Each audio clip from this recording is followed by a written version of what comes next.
Imagine standing in front of a perfectly carved Roman statue, marble cold and silent, yet quietly watching you back with symbols that were never meant to be obvious. What if these sculptures were not only decorative masterpieces, but coded messages left behind by initiates of ancient mystery cults? Across the Roman world, from the Forum Romanum to distant provincial cities, artists embedded owls, serpents, pine cones, and precise hand gestures into stone, creating a visual language of hidden knowledge. To understand these secrets, we begin in the heart of Rome, among the ruins of the Forum, where statues once stood in rows like silent guardians of imperial power. Look closely at surviving reliefs and fragments, and you will notice small details that seem unnecessary for simple decoration, such as serpents coiled around staffs or feet, carefully carved yet easy to overlook. In Roman religious thought, the serpent was not merely a creature of fear, but a symbol of renewal, healing, and sacred knowledge tied to chthonic deities in the underworld. This symbolism is especially clear in statues connected to Aesculapius, the god of medicine, whose sanctuaries attracted pilgrims seeking divine cures through ritual sleep and dreams.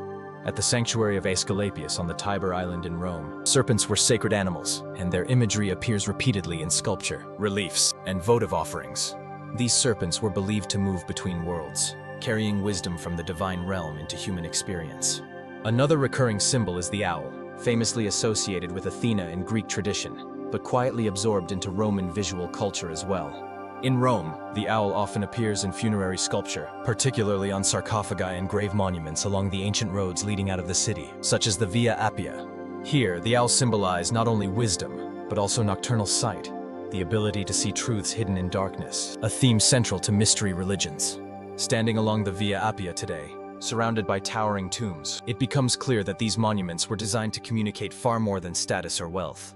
They whispered promises of enlightenment beyond death to those who understood the code. One of the most intriguing symbols carved into Roman statues is the pine cone, an object that appears deceptively simple at first glance. A massive bronze pine cone once stood near the Pantheon and is now displayed in the Vatican, where it continues to puzzle visitors. In Roman esoteric symbolism, the pine cone represented regeneration, eternal life, and the hidden spark of consciousness. Its association with the god Dionysus, known in Rome as Bacchus, linked it to ecstatic rituals and secret initiations. Statues of Bacchus often feature pine cones, ivy, and serpents together, forming a visual triangle of transformation, intoxication, and divine madness. These were not random artistic choices, but deliberate signals to those initiated into Dionysian mysteries. Moving north to Pompeii, a city frozen in time by the eruption of Mount Vesuvius, we find some of the clearest evidence of esoteric imagery in Roman art. Inside private villas, statues and frescoes depict gods and mythological scenes filled with symbolic gestures and objects. In the Villa of the Mysteries, a famous fresco cycle shows figures performing ritual actions that scholars believe depict an initiation into a mystery cult. The gestures of the hands, the placement of bodies, and the presence of ritual objects all suggest a carefully structured symbolic language. These gestures appear again in sculptural representations across the empire, particularly in statues of gods and emperors. A raised hand with two fingers extended was not simply a pose of authority, but a sign of instruction and sacred teaching. Such gestures can be seen in statues of Augustus, where political power and divine symbolism merge into a single visual message. The emperor was presented not only as ruler, but as mediator between the human and divine realms. Far from Rome, in places like Ephesus in modern-day Turkey, Roman sculpture absorbed local mystery traditions and amplified their symbolic depth. The famous statues of Artemis of Ephesus, covered in enigmatic shapes and symbols, reveal how Roman art embraced layered meanings. Although Roman in execution, these statues speak a universal language of fertility, cosmic order, and hidden power. Even architectural sculpture carried esoteric meaning, especially in temples and sacred spaces. At the Pantheon in Rome, the perfect geometry of the building reflects ancient ideas about cosmic harmony and divine proportion.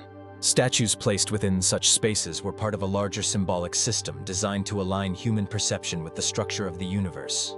To the uninitiated, these were impressive artworks, but to insiders, they were spiritual maps. This layered communication allowed mystery cults to exist openly within Roman society while preserving their secrets. The art spoke quietly, revealing its meaning only to those who knew how to listen. Roman sculptures were therefore not silent relics, but active participants in religious and philosophical discourse. They taught lessons about life, death, transformation, and enlightenment without a single written word. Today, as we walk through museums and ruins, these symbols still surround us, waiting to be noticed.